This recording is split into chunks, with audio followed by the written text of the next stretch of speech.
Hey everyone, Tim here from TMR Customs with a look at our new universal coilover wrenches.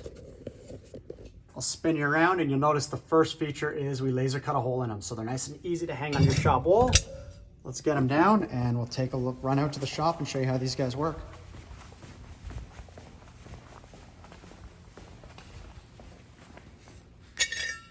They're sold in a pack of 2 wrenches and each wrench is double-ended. So you've essentially got 4 sizes for your coilovers here. So this smaller one, large end fits that preload nut. Flip it over. And the small end fits that crossover nut. If we grab the larger one here and we go to a larger shock out back, large end again, up top on that preload nut, give it a flip, small end, and it'll get in there onto that crossover nut. Again, that's the new universal coilover wrenches from TMR, sold in a 2-pack, just like pictured here. On the website, you'll see we give you the dimension for all these cutouts so you can determine if they're the right fit for your shock. Thanks for watching.